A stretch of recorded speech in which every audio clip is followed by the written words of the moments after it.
Halo kaum rebahan yang kerjanya gelundungan doang, gimana kabarnya? Semoga kalian semua sehat selalu ya. Di video kali ini, aku bakalan ngebawain alur cerita dari anime Osama Ranking. Anime ini berlatar di sebuah dunia di mana seorang raja dari sebuah kerajaan dinilai dan di-ranking sesuai dengan kekuatan yang dimilikinya.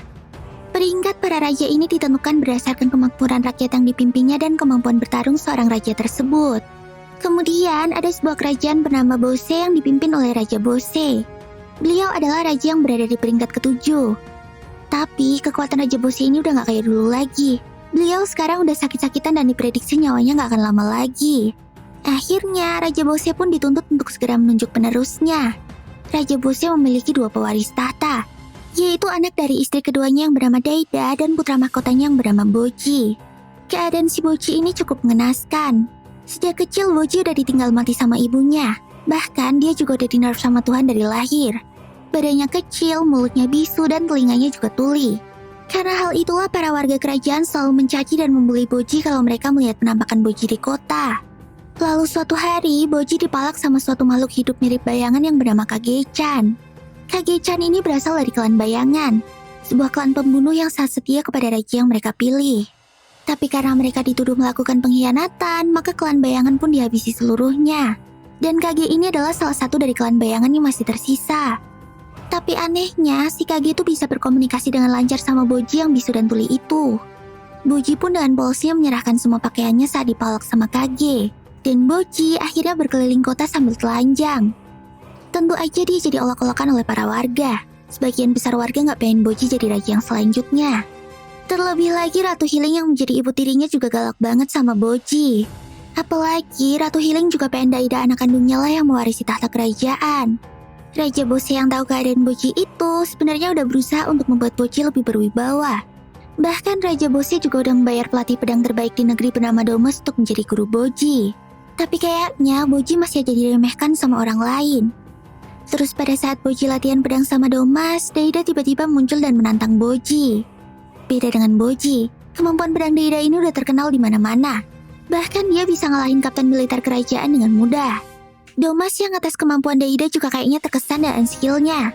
Bahkan Domas jadi pengen ngelatih Daida dan mewariskan ilmu pedangnya. Tapi kayaknya Boji nggak gentar dengan kekuatan Daida itu. Boji dengan percaya diri menerima tantangan Daida untuk bertarung 1 lawan 1 melawannya. Daida pun sangat senang, dipikirnya Boji jauh lebih lemah darinya. Padahal tanpa dia ketahui Boji itu memiliki kekuatan yang gak disangka-sangka sama semua orang. Lalu sanggupkah Boji membuktikan dirinya layak menjadi seorang raja? Oke deh, gak usah lama-lama lagi. Yuk langsung aja kita rebahan dan nikmati ceritanya. Tapi jangan lupa buat subscribe, like, dan komennya di channel ini. Biar aku makin semangat buat bikin konten. Thank you, Mina. Hajime!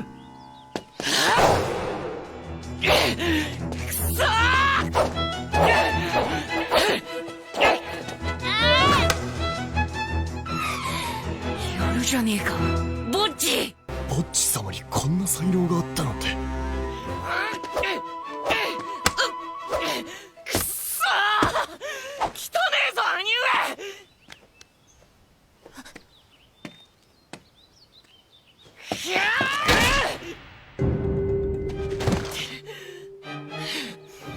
それまでダイダ様の勝利。 Setelah pertarungan melawan Daida itu, Boji pun terluka parah dan harus menahan kesedihan karena kekalahannya yang gak adil kemarin.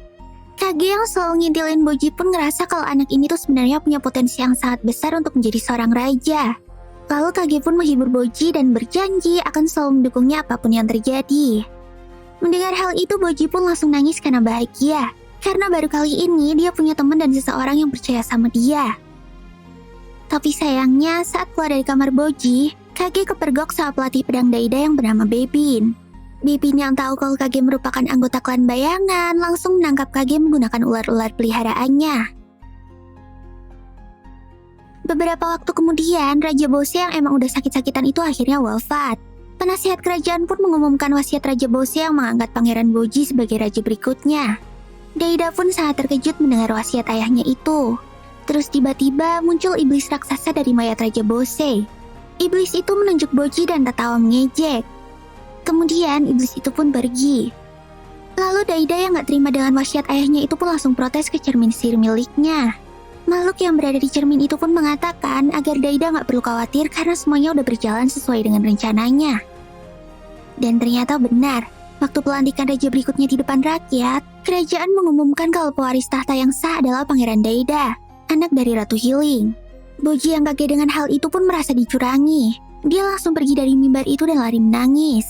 Wah, kasihan banget si Boji. Kok ada ya yang tega menzolimi anak yatim piatu kayak dia? Ternyata pada malam sebelum pelantikan raja baru itu, Ratu Healing memprotes wasiat dari Raja Bose dan meminta voting ulang dari para petinggi kerajaan. Dan dari 7 orang yang ada di sana, hanya 2 orang yang memilih Pangeran Boji, yaitu Apeas dan Sandeo. Sedangkan sisanya memilih Pangeran Daida, termasuk guru pedangnya Boji sendiri, yaitu Domas. Eyalah, kesel bedah sama nih Domas. Ditambah lagi, Boji yang lagi galau itu dibohongin sama Bebin kalau kakek temannya itu udah pergi untuk berpetualang. Mendengar hal itu, Boji pun langsung memutuskan untuk ikut berpetualang ke alam liar untuk mencari Kage. Tapi saat menyampaikan niatnya ke ibu tirinya, keinginannya itu langsung ditolak mentah-mentah. Boji pun langsung nekat untuk kabur dari kerajaan dan malah jatuh dari jendela kamar. Ratu Healing yang lihat Boji terluka itu langsung buru-buru menggunakan sihir penyembuhnya untuk menyelamatkan Boji. Ternyata diam-diam selama ini Ratu Healing tuh sayang dan perhatian sama Boji. Bahkan mereka sangat dekat saat Boji masih kecil. Tapi ya karena lahir Daida anak kandungnya sendiri, Ratu Healing jadi lebih condong untuk mendukung Daida. Tapi rasa sayangnya kepada Boji itu sebenarnya gak pernah hilang. Terus karena Bojinya tetap maksa, akhirnya Healing pun memberi izin kepada Boji untuk berpetualang. Asalkan Boji membawa pengawal. Healing pun mengutus Domas dan Hokuro untuk menemani Boji. Dan akhirnya Boji pun berangkat berpetualang. Tapi kayaknya kekhawatiran Healing gak bisa hilang gitu aja. Dia ngerasa bakalan ada sesuatu yang buruk terjadi kepada Boji. Terus kita diperlihatkan Daida yang kayaknya lagi galau. Karena tampaknya komite penilai untuk ranking raja-raja terbaru udah datang untuk menetapkan ranking buat Raja Bose yang baru. Cermin sihir yang dimiliki Daida pun nyuruh Daida buat mendapatkan kekuatan dari mayat ayahnya, Raja Bose terdahulu. Cermin sihir itu juga menghasut Daida untuk ngebunuh Boji. Dia nakut-nakutin Daida kalau Boji bakalan ngeberontak dan merebut tahta Daida. Awalnya Daida gak mau pakai kekuatan dari mayat ayahnya. Dia pengen pakai kemampuannya sendiri. Tapi begitu dites sama komite penilai, ternyata si Daida ini cuma dapat ranking 90 doang. Kukira suhu, ternyata cupu guys. Daida pun langsung kepikiran dan kebawa mimpi kalau Boji kakaknya bakalan ngerebut tahta. Akhirnya Daida memutuskan akan segera mengambil kekuatan dari mendiang ayahnya itu. Kemudian kita ditunjukkan Boji yang lagi berpetualang di dunia luar. Dia pun mengalami pengalaman-pengalaman seru yang belum pernah dirasakannya. Sampai akhirnya Boji sampai di kota yang dijuluki sebagai lubang dunia bawah. Di tempat itu ada lubang yang disebut sebagai gerbang neraka, yaitu sebuah lubang yang beberapa menit sekali menyemburkan api yang sangat panas. Terus si Domas pun ngajakin Boji untuk melihat gerbang neraka dari dekat. Dan ternyata itu cuma akal-akalan Domas untuk membunuh Boji. Domas langsung ngedorong Boji ke dalam gerbang neraka itu. Domas pun ketawa senang karena tujuannya udah kecapai. Tapi sebenarnya hatinya juga menangis. Domas aslinya gak tega buat ngebunuh Boji. Tapi karena itu semua adalah perintah dari Daida raja pilihannya, maka Domas gak bisa menolaknya. Hokuro yang mengetahui kalau Boji udah dibunuh sama Domas langsung marah besar. Hokuro yang sangat setia kepada Boji itu pun langsung menyerang Domas untuk membalaskan dendam Boji. Akhirnya Domas kehilangan tangan kanannya karena pertarungan itu. Terus gimana nasib Boji? Jadi si Boji ini tuh masih selamat saat jatuh di gerbang neraka. Kage yang dikira hilang entah kemana, ternyata selama ini ada di dalam tas dan selalu melindunginya. Bebin si guru pedang Daida lah orang yang memerintahkan Kage untuk melindungi Boji. Kayaknya si Bebin ini sadar kalau nyawa Pangeran Boji sedang terancam. Kage juga dikasih tugas sama Bebin untuk ngebawa Boji ke orang yang bisa membuat Boji menjadi lebih kuat. Kage pun langsung ngajak Boji untuk turun lebih dalam ke gerbang neraka, karena orang yang dicarinya itu tinggal di dunia bawah. Tapi sebelum pergi, Kage ngasih Boji mahkota dari kain buatannya. Boji pun langsung bahagia setengah mati. Ah, so sweetnya Kage-kun. Hehehe. Tapi tiba-tiba ada asap beracun yang mengincar mereka berdua, dan mereka pun akhirnya pingsan. Setelah itu, 2 prajurit berkuda membawa mereka berdua pergi. Lalu di tempat lain, Daida yang udah memutuskan untuk mengambil kekuatan ayahnya dituntun oleh cermin sihir ke suatu ruangan rahasia. Di sana Daida ngeliat mayat ayahnya yang udah dibekukan. Dan oleh bawahan si cermin, mayat ayahnya itu langsung diblender sampai menghasilkan sebuah ramuan. Ditambah dengan ritual-ritual aneh lainnya, ramuan itu pun akhirnya siap untuk diminum oleh Daida. Tapi di saat-saat terakhir, Daida kembali ragu untuk melakukannya. Dia kayaknya masih pengen membuktikan bahwa dirinya mampu untuk menjadi raja yang hebat tanpa meminum jus ayahnya yang menjijikan itu. Daida pun langsung membuang ramuan tersebut. Tapi sebelum Daida keluar dari ruangan itu, petinggi kerajaan yang bernama Apeas masuk dan berupaya untuk membunuh Daida. Apeas ini adalah pendukung setia Pangeran Boji, dan dia pengen menyingkirkan Daida yang udah ngerebut tahta milik Boji. Tapi tiba-tiba Apeas berhenti saat mendengar suara cermin sihir yang memanggilnya. Kayaknya dia kenal dengan suara itu. Rupanya cermin sihir itu adalah seorang wanita yang bernama Miranjo. Orang kepercayaan Raja Bosi yang udah ngebikin Apeas kuat sekarang. Dan dulu Apeas sudah pernah bersumpah setia kepada Miranjo. Akhirnya Apeas pun malah berbalik mendukung Miranjo. Dia langsung memukul Daida sampai pingsan dan meminumkan ramuan jus maya tadi secara paksa. Dan ternyata ramuan itu bukanlah ramuan penambah kekuatan untuk Daida, melainkan ramuan kebangkitan untuk Raja Bose. Dan Daida akan menjadi wadah bagi Raja Bose yang akan dibangkitkan oleh Miranjo. Jadi sekarang Raja Bose kembali hidup dan mengendalikan tubuh Daida anaknya. Terus Boji dan Kage yang udah siuman ternyata dibawa ke hadapan Raja peringkat 2 dari kerajaan dunia bawah, yaitu Raja Desa. Kage langsung ngeh kalau kayaknya si Desha ini adalah orang yang dimaksud sama Bebin. Dia langsung meminta Desha untuk melatih Boji. Desha yang tahu kalau Boji adalah anaknya Bose langsung tertarik. Dia pun ngetes kemampuan bertarung Boji. Boji pun setuju dan langsung bertarung lawan komandan terkuat di dunia bawah itu.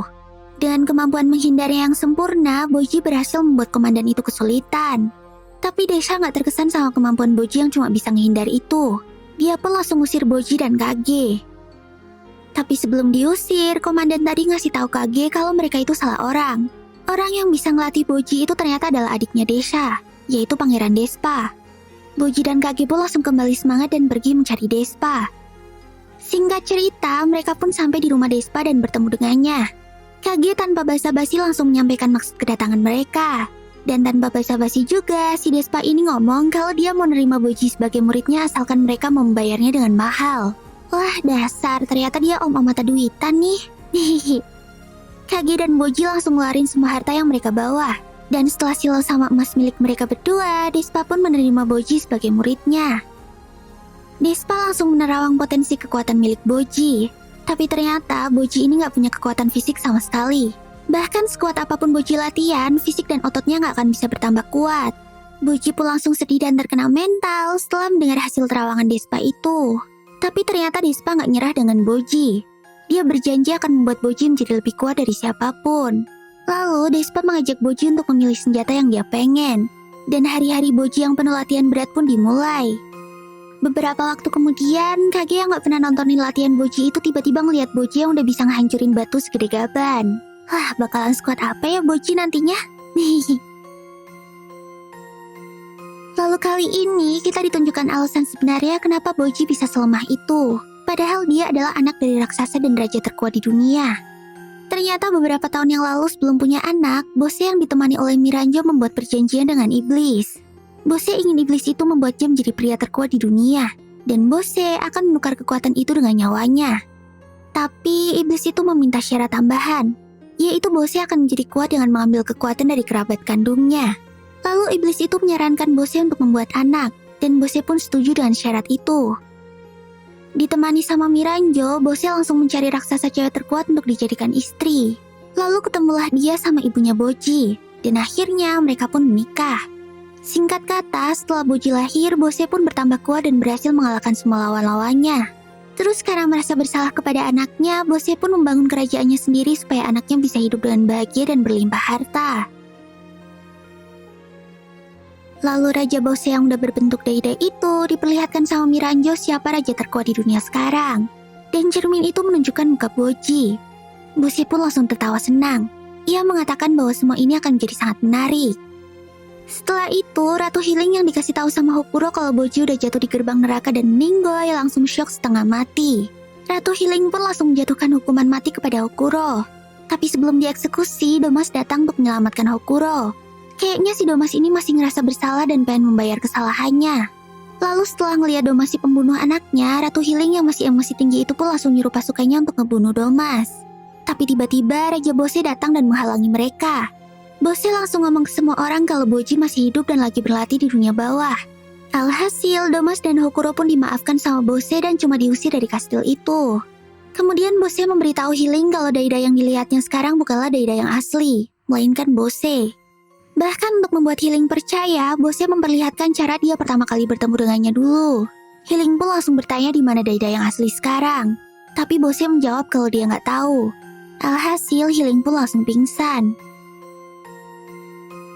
Malamnya, terlihat Bose yang lagi berdansa dengan Miranjo yang menggunakan tubuh palsu. Kayaknya si Miranjo ini emang cinta mati sama Raja Bose, dan bersedia untuk melakukan apapun untuknya. Bahkan, Raja Bose sendiri juga belum mengetahui apa tujuan asli Miranjo yang menghidupkannya kembali. Kemudian Miranjo pun pamit kepada Bose. Dia ingin mengumpulkan pasukan monster di dunia bawah agar kekuatan Bose menjadi semakin besar.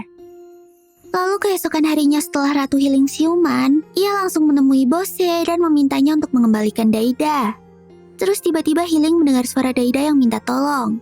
Ternyata Daida sekarang berada di dalam tubuh Bose dan terjebak di dalam kegelapan. Mengetahui hal itu, Healing pun langsung berusaha untuk menyelamatkan Daida dengan merobek tubuh Bose.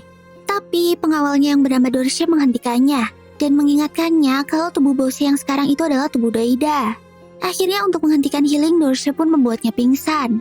Lalu Bose pun meminta Dorshe untuk selalu menjaga Healing dan berada di sisinya. Kemudian di tempat lain, Boji tampaknya udah menyelesaikan latihannya dan berhasil menguasai semua ilmu yang diajarkan oleh Despa. Kage yang penasaran banget sama kemampuan Boji yang baru langsung kepo sama senjata yang dibawa oleh Boji. Soalnya kalau dilihat dari sarung pedangnya sih Boji kayaknya punya pedang yang gede banget gitu. Tapi ternyata begitu dibuka, pedangnya cuma segitu tusuk gigi. Kage pun langsung kaget dan marah-marah sama si Despa. Dia ngerasa kalau Despa cuma nipu Boji doang, dan gak bener-bener ngebikin Boji jadi kuat. Tapi Despa ngeyakinin Kage kalau kemampuan Boji itu bener-bener luar biasa dan tak terkalahkan. Dan bener aja, saat mereka bertiga lagi ngerayain kelulusan Boji di kedai makanan, tiba-tiba Boji harus menghadapi 3 orang preman yang mengganggu mereka. Awalnya Despa nyuruh Boji untuk melawan mereka pakai tangan kosong. Boji yang emang udah master dalam hal menghindar berhasil menghindari salah satu serangan preman itu dan memukul balik dengan sangat lemah. Preman itu pun bingung dengan pukulan lemah yang dilepaskan sama Boji. Tapi tiba-tiba preman itu tersungkur dan ambruk. Begitu juga dengan teman-teman yang lain. Boji mengalahkan mereka dengan cara yang sama. Terus ketua preman itu pun marah dan mengambil senjata tajam. Dan Despa pun menyuruh Boji untuk menunjukkan kemampuan berpedangnya. Dalam sekejap, Boji berhasil mengalahkan preman itu dengan pedang kecilnya. Dan anehnya, preman yang dikalahin sama Boji itu cuma pingsan dan gak terluka sama sekali. Padahal jelas-jelas Boji berhasil menusukkan pedangnya. Kage yang makin penasaran sama kekuatan baru Boji itu pun langsung minta penjelasan dari Despa. Ternyata kemampuan Boji adalah menghindari serangan lawan sambil mencari titik kelemahan musuh. Dan setelah itu menyerang titik lemah tersebut. Serangan yang efektif itu akan mengalahkan musuh tanpa melukainya sama sekali. Walaupun begitu, kalau Boji mau, dia bisa mengambil nyawa musuhnya dengan mudah. Despa berkata kalau inilah gaya bertarung seorang raja. Teknik pedang yang melindungi orang lemah dan menghancurkan tirani jahat. Boji dan Kage pun sangat senang dengan hasil latihan bersama Despa dan berterima kasih kepadanya. Lalu malamnya, Kage pun mengajak Boji untuk pulang ke kerajaan Bose dan menyelesaikan konflik yang ada di sana. Awalnya Boji ragu karena masih takut sama Ratu Healing yang udah menjebaknya dan mencoba untuk membunuh dirinya. Tapi Kage ngingetin Boji kalau belum tentu Ratu Healing yang berniat untuk membunuhnya. Boji pun jadi keinget memori saat Ratu Healing begitu sayang sama Boji. Dia pun akhirnya sadar dan mau kembali ke kerajaan bersama Kage. Terus kita kembali ditunjukkan keadaan Pangeran Daida yang masih terjebak di dalam kegelapan. Dia kayaknya lagi nginget memori masa kecilnya dulu di mana Ratu Healing selalu menyuruhnya untuk melindungi kakaknya yang lemah. Awalnya Daida saat menyayangi kakaknya itu. Tapi semua berubah ketika Raja Bose memberinya cermin sihir yang gak dia ketahui bahwa di dalamnya ada Miranjo yang akan selalu menghasutnya. Semenjak saat itulah kepribadian Daida berubah menjadi orang yang penuh iri hati dan kebencian. Kemudian di kegelapan itu Daida bertemu dengan seorang gadis yang kedua tangannya buntung dan wajahnya terkelupas. Gadis itu juga dituduh telah membunuh ratusan orang. Dan orang-orang itu mencoba untuk membalas dendam kepadanya. Daida pun melindungi gadis tersebut. Dan ternyata nama gadis kecil itu adalah Miranjo.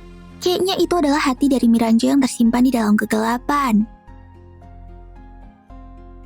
Lalu di kerajaan dunia bawah, Desha si raja peringkat kedua kayaknya lagi galau karena tahanannya yang bernama Oken telah meloloskan diri dari penjara bawah tanah bersama penjahat-penjahat lainnya. Oken sendiri ternyata adalah adik bungsunya. Dia disebut sebagai Raja Pedang Dunia Bawah berkat teknik pedangnya yang misterius. Bahkan saking kuatnya Oken sampai harus ditahan oleh Desha agar tidak membuat kekacauan.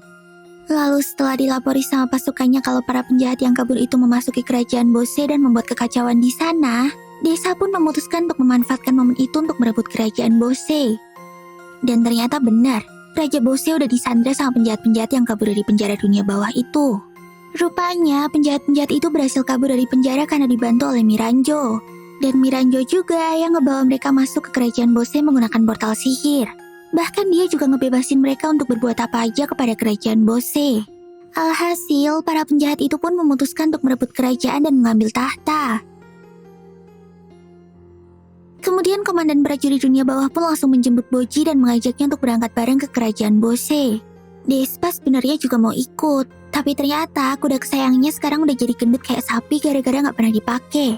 Jadi deh, Despa harus ketinggalan di belakang gara-gara naik kuda gendut. Absurd banget deh.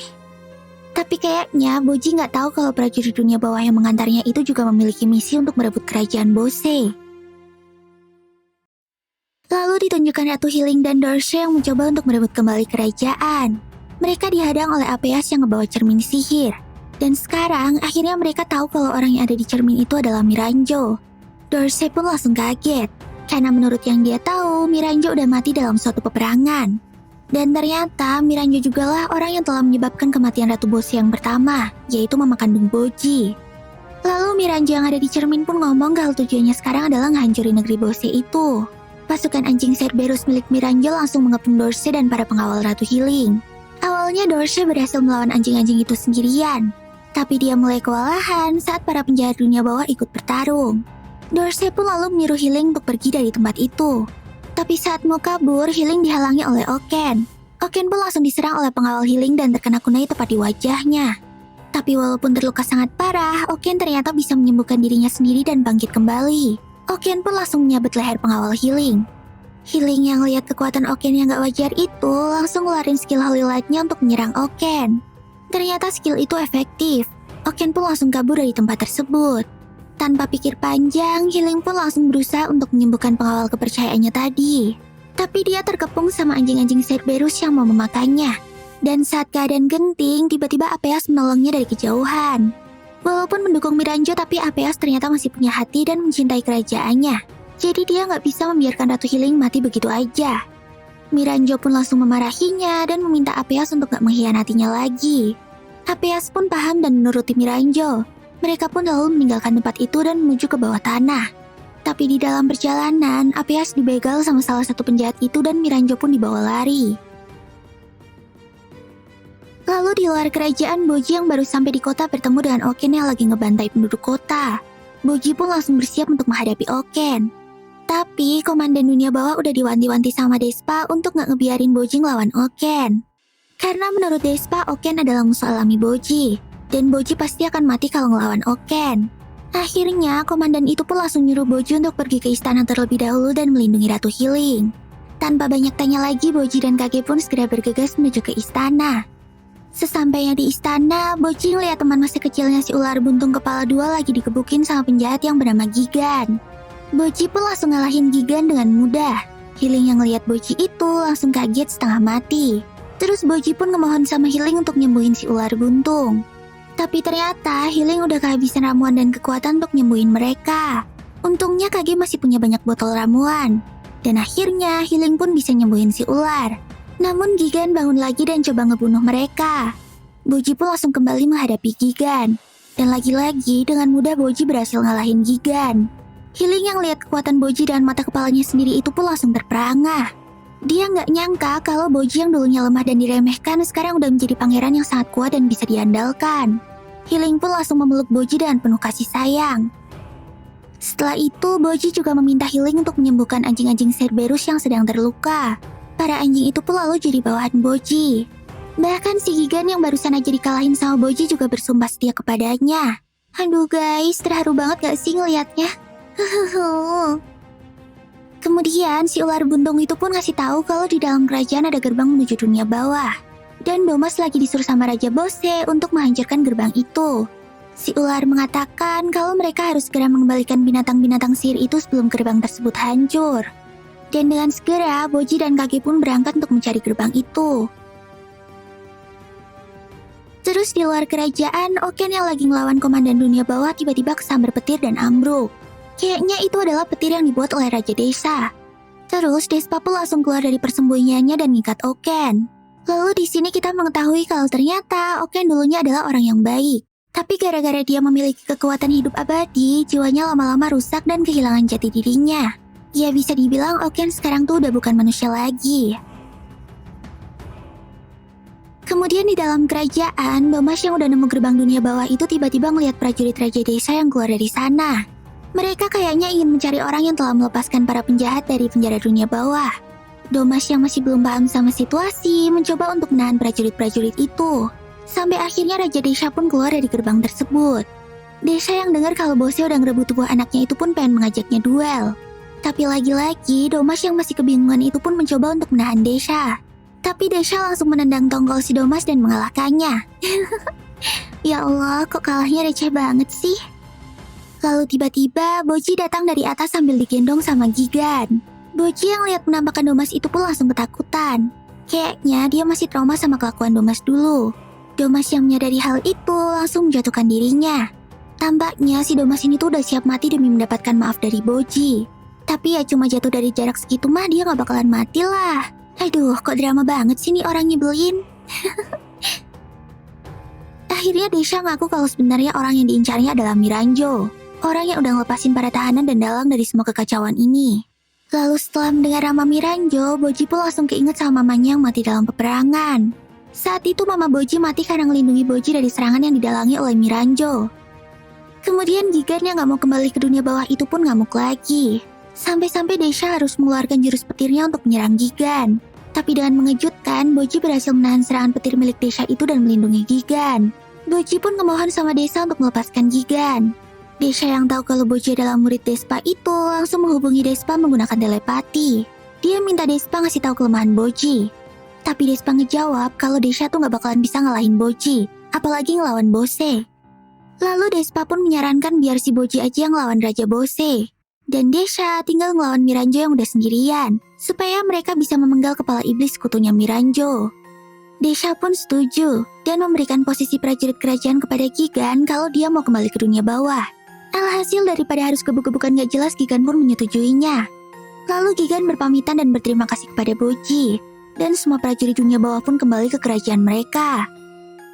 Setelah itu, Domas dan Hokuro langsung bersujud di depan Boji dan meminta maaf. Tapi kayaknya Boji masih enggan untuk memaafkan mereka dan malah lari dari tempat itu. Hokuro pun gak menyerah dan mengajak Domas untuk berusaha lagi agar Boji mau memaafkan mereka. Terus, Boji tiba-tiba nemu Apeas yang lagi pingsan gara-gara habis dibegal. Apeas pun langsung memberitahu Boji tentang semua yang dia ketahui. Miranjo ingin ngebunuh Ratu Healing dan menghancurkan negeri ini. Karena dia tuh pengen ngewujudin mimpinya, yaitu Miranjo pengen kembali mengembara tanpa beban bersama Raja Bose lagi. Dan karena Apeas sudah utang budi sama Miranjo, maka dia harus menghentikan dan mengalahkan Boji. Tapi Apeas tiba-tiba ngeliat aura mengerikan yang keluar dari tubuh Boji. Apeas pun sadar kalau dia udah gak bisa ngalahin Boji. Dan akhirnya dia pun menyerahkan segalanya kepada Boji. Apeas yakin Boji bisa menyelamatkan negeri ini dan juga Miranjo. Lalu di sisi lain, Miranjo yang lagi digondol sama penjahat langsung mentelepati Oken dan memintanya untuk datang. Oken pun langsung merespon panggilan Miranjo itu dan melepaskan diri dari ikatan Despa. Kemudian Oken bergegas berlari menuju kerajaan. Namun di tengah jalan Oken berpapasan dengan Boji. Boji yang merasa curiga dengan Oken pun langsung mengikutinya. Di sana Oken berusaha untuk nyelamatin Miranjo yang lagi dibegal sama penjahat-penjahat itu. Salah satu penjahat tersebut pun mencoba kabur. Namun Boji berhasil menangkapnya. Dan setelah itu Oken mencoba untuk membunuh Boji. Pertarungan keduanya pun gak bisa dihindari lagi. Oken mencoba melemparkan batu kecil untuk melumpuhkan Boji. Tapi Boji berhasil menghancurkan batu yang hampir gak kelihatan itu. Miranjo yang melihat perkembangan kekuatan Boji pun dibuat kaget. Lalu pertarungan pun kembali berlanjut. Boji yang berhasil mengenai Oken berkali-kali itu kebingungan karena Oken tetap aja kembali bangkit. Lalu Miranjo pun ngasih tahu mereka kalau Oken itu adalah immortal dan gak bisa mati. Tapi Boji tetap ngotot ngelawan Oken demi melindungi semua orang. Namun lama-kelamaan Boji pun semakin kewalahan. Bahkan Despa dan Komandan Dunia Bawah yang datang untuk ngebantu Boji juga berhasil dikalahkan oleh Oken dengan mudah. Keadaan mereka pun semakin terdesak. Hingga akhirnya Kage pun harus turun tangan untuk nyelamatin Boji yang hampir dibunuh sama Oken. Kage berubah menjadi bayangan raksasa dan menelan Oken. Tapi bukannya mati, Oken malah keluar lagi dengan menembus tubuh Kage menggunakan pedangnya. Alhasil Kage pun tewas seketika. Dan tanpa babi bu lagi, Oken juga menusuk tubuh Boji dengan pedangnya sehingga Boji pun ikut tewas. Despa yang juga udah sekarat itu cuma bisa meratapi kematian dua orang kesayangannya tersebut. Kemudian kita diperlihatkan Bebin yang menemui Raja Bose di penjara. Kayaknya Bebin pengen ngembaliin Daida ke tubuh aslinya. Tapi sepertinya Raja Bose juga gak tahu gimana caranya. Karena yang melakukan semua ini adalah Miranjo, wanita yang paling disayanginya. Dan Raja Bose juga gak minta dan merencanakan semua ini. Lalu Bose menceritakan semua hal tentang Miranjo kepada Bebin. Dan Daida yang ada di dalam hatinya juga ikut menyaksikan kisah ayahnya dengan Miranjo itu. Miranjo adalah seorang anak yang berasal dari negeri Homura, negerinya para penyihir. Dan mereka adalah manusia pertama yang berani melawan kekejaman para dewa. Awalnya Bose datang ke tempat itu dan berduel dengan ayah Miranjo. Namun setelah berhasil membunuh ayah Miranjo, ibunya Miranjo tuh malah menyembuhkan Bose dan memaafkannya. Dan berkat kebaikan ibu Miranjo itu, Bose pun tinggal di Homura dan membantu mereka untuk berperang melawan para dewa. Awalnya semua berjalan dengan baik, namun suatu ketika Homura dikhianati oleh aliansinya sendiri. Dan ibu Miranjo pun dibunuh oleh mereka. Lalu Miranjo pun disiksa dengan kejam, kedua tangannya dipotong dan wajahnya dikuliti. Bose yang mengetahui hal itu langsung marah besar. Dia membunuh semua pengkhianat itu. Lalu Bose pun membawa Miranjo pergi dan hidup berdua bersamanya. Dan akhirnya mereka pun saling jatuh cinta. Miranjo yang rela melakukan apa saja untuk Bose itu membuat Bose menjadi manusia terkuat di dunia. Dengan cara bersekutu dengan iblis, mengorbankan umur Bose dan mengambil kekuatan anak pertamanya. Terus karena tahu nyawa Bose itu gak akan lama, maka Miranjo pun membuat Bose menikahi Hiling dan mempunyai anak kedua yaitu Daida. Daida sendiri dari awal udah dipersiapkan sebagai wadah baru untuk ditempati jiwa Raja Bose. Dan semua ini dilakukan oleh Miranjo demi rasa cintanya dan tanpa sepengetahuan Raja Bose. Daida yang juga ngelihat masa lalu ayahnya itu pun merasa marah. Namun dia juga kasihan kepada Miranjo. Akhirnya Daida pun berjanji akan menggantikan ayahnya untuk melindungi dan menjaga Miranjo. Karena Daida yakin kalau Miranjo sebenarnya adalah orang yang baik. Dan ternyata memang benar. Miranjo yang lihat Boji dan Kage tewas di tangan Oken langsung merasuki salah satu tubuh yang ada di sana dan mulai menyembuhkan Boji, Kage, dan Despa. Despa yang merasakan aura penyembuh Miranjo itu langsung melihat kelasan memori masa lalu Miranjo. Lalu tiba-tiba Despa sama Boji ngelihat Kage yang akan melintasi sebuah sungai dan menemui ibunya. Kayaknya itu adalah sungai yang memisahkan antara dunia dan alam kematian.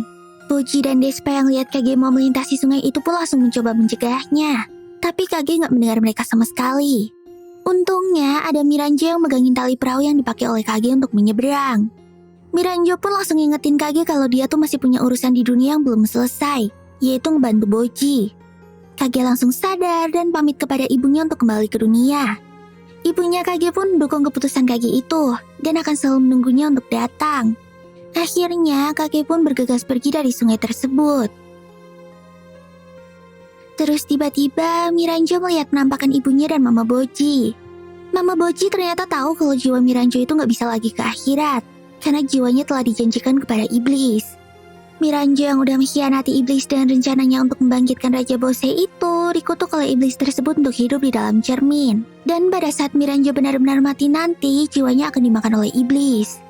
Mama Boji juga tahu kalau Miranjo sebenarnya berniat baik, geng cuma pengen bahagia bersama Raja Bose. Despa yang lihat penderitaan Miranjo itu pun berpesan kepada Boji untuk menyelesaikan masalah Miranjo tersebut berdasarkan keputusannya. Despa juga ngeliatin masa lalu Miranjo yang menyedihkan kepada Boji. Sekarang tinggal terserah Boji, apa dia mau membunuh Miranjo dan membalaskan dendam atau menyelamatkannya. Setelah itu Boji dan Kage pun hidup kembali berkat sihir penyembuhan dari Miranjo tadi. Tanpa pikir panjang, Boji yang masih terluka parah itu pun langsung berusaha melawan Oken lagi. Padahal Oken baru aja ngalahin 4 petinggi kerajaan, yaitu Domas, Bebin, Apeas, dan Dorsey. Dan tiba-tiba aja Raja Bose muncul di tempat itu. Raja Bose pun langsung menyembuhkan semua orang yang terluka di sana menggunakan kekuatan penyembuh Daida. Boji pun langsung senang dan berterima kasih kepada Bose. Tapi Despa menariknya menjauh, karena mereka masih belum tahu Raja Bose itu sebenarnya berpihak kepada siapa. Dan setelah itu, Bose pun langsung maju untuk menghadapi Oken. Kekuatan Bose yang maha perkasa tersebut membuatnya tak mempan untuk dipedang sama Oken. Bose pun langsung menggebuk Oken sampai moncrot. Pukulan gadanya benar-benar ngehancurin tubuh Oken. Tapi Oken tetap aja masih bisa beregenerasi. Wah, emang gila banget nih kekuatan abadinya si Oken. Tapi kayaknya Bose punya suatu rencana. Dia kembali moncrotin si Oken dan membuat serpihan tubuhnya menjadi sebesar bola. Setelah itu, Bose memendam tubuh Oken tersebut di sebuah bongkahan batu yang besar. Dengan demikian, Oken gak bisa beregenerasi ke tubuh aslinya dan kejebak di dalam batu besar itu. Lalu Bose menemui Miranjo yang berada di dalam cermin. Ia meminta maaf karena telah membuat Miranjo mengalami penderitaan seperti ini.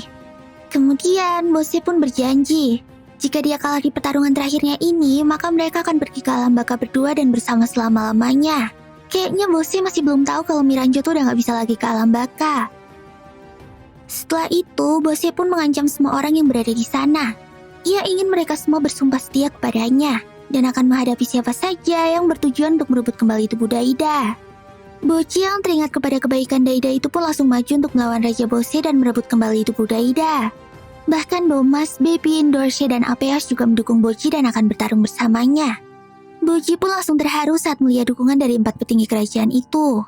Lalu Domas pun langsung maju untuk menyerang Bose. Tapi tiba-tiba Boji menyerang Domas dan melumpuhkannya.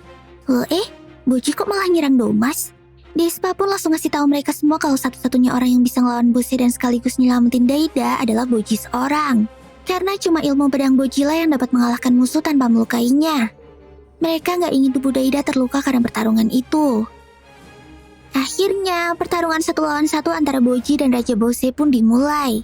Boji yang lihat kekuatan dahsyat Bose itu awalnya cuma bisa menghindar dan mencari kesempatan untuk menyerang. Lalu setelah menemukan celah, Boji langsung menghancurkan gada milik Bose dan menyerang titik lemahnya. Kekuatan maha besar Raja Bose itu pun sama sekali tak berdaya saat menghadapi ilmu pedang milik Boji. Alhasil, Boji pun memenangkan pertarungan epik itu. Mengetahui dirinya akan kalah, Bose pun langsung merangkak menuju cermin Miranjo dan berniat untuk menghancurkannya. Tapi kayaknya Boji telah memantapkan hatinya untuk menolong Miranjo. Dan dengan cepat, Boji menghalangi niat Bose itu. Bose pun lalu menangis dan berkata kalau dia tuh ingin mengembalikan jiwa Daida anaknya. Miranjo yang lihat kesedihan Bose itu pun langsung meminta maaf karena keegoisannya dan gak memperhatikan penderitaan Bose selama ini. Lalu Miranjo pun meminta kepada Boji untuk menghancurkannya. Karena dengan demikian, Daida akan selamat dan kembali ke tubuhnya. Boji pun bersedia melakukannya dan berjanji akan menyelamatkan Miranjo dari iblis. Setelah itu, Boji pun langsung menghancurkan cermin Miranjo tersebut. Dan seketika itu juga, jiwa Miranjo dan Bose langsung keluar dan terbang ke atas langit. Namun tiba-tiba muncullah iblis merah raksasa yang mengejar Miranjo dan akan memakannya. Miranjo kembali minta maaf kepada Bose karena gak bisa pergi ke akhirat bersama dengannya. Ia harus memenuhi perjanjiannya dengan iblis. Bose yang akhirnya mengetahui hal itu pun langsung menangis sejadi-jadinya. Dan akhirnya jiwa Miranjo pun ditelan oleh iblis itu. Dengan sisa-sisa waktunya, Bose berkata kepada Daida yang baru siuman dan meminta tolong padanya untuk menjaga Miranjo. Lalu tiba-tiba iblis yang habis menelan Miranjo itu kesambar petir. Dan lagi-lagi itu adalah jurus petir kiriman dari Desha. Dan dengan segera, si komandan dunia bawah langsung memenggal kepala iblis itu atas perintah Despa. Despa langsung angkat kepala iblis itu dan ngebuat perjanjian dengannya. Ia akan ngembaliin kepala iblis itu asalkan iblis tersebut mau memenuhi permintaannya. Ternyata Despa sama Desha ini udah ngincer momen-momen tersebut. Mereka pengen menghilangkan kutukan hidup abadi Oken dengan cara membuat permintaan kepada iblis. Tapi sebelum Despa menyebutkan permintaannya, Daida nyerobot dari jauh dan meminta iblis itu untuk menghidupkan kembali Miranjo.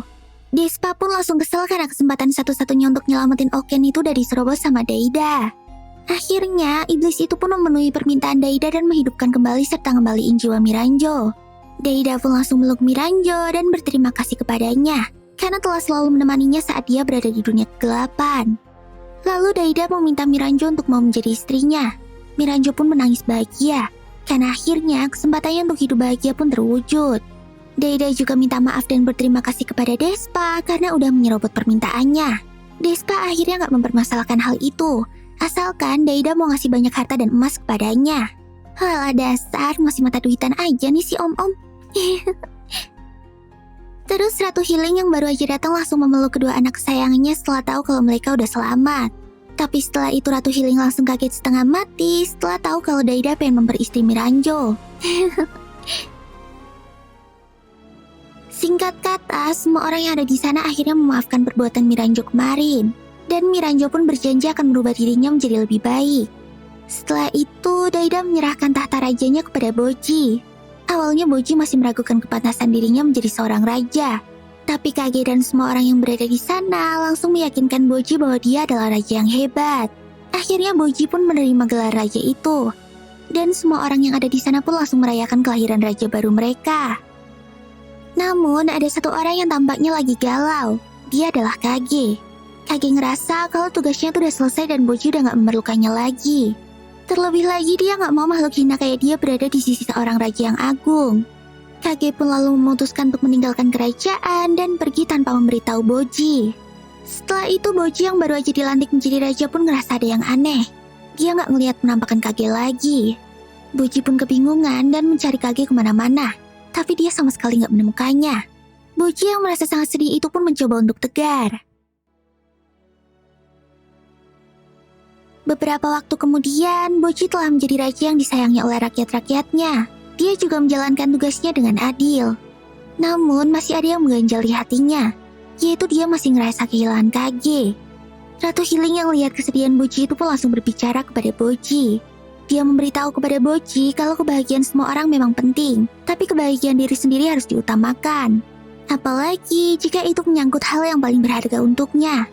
Healing pun berkata kalau Boji gak perlu menahan diri lagi dan memperbolehkannya untuk mencari tempat yang membuatnya bersinar, yaitu di samping Kage. Karena Healing ngelihat kalau Kage itu bagaikan matahari yang membuat Boji bersinar terang. Mendengar nasihat dari ibunya itu, Boji pun langsung bahagia. Akhirnya dia pun memutuskan untuk mencari Kage dan kembali menyerahkan kerajaan kepada Deida.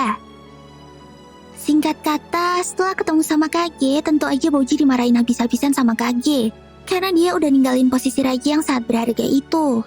Tapi dengan yakin, Boji berkata kalau dia tuh pengen membuat kerajaannya sendiri seperti ayahnya dulu.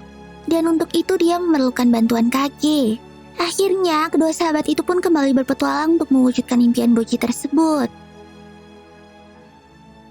Nah, inilah akhir dari anime Osamareng. Wah, bener-bener anime yang menguras air mata ya guys. Aku aja sampai nangis berkali-kali loh. Tapi menurutku, anime ini tuh emang keren banget dan penuh pesan moral buat kita semua. Oke deh, segini dulu ya videoku kali ini.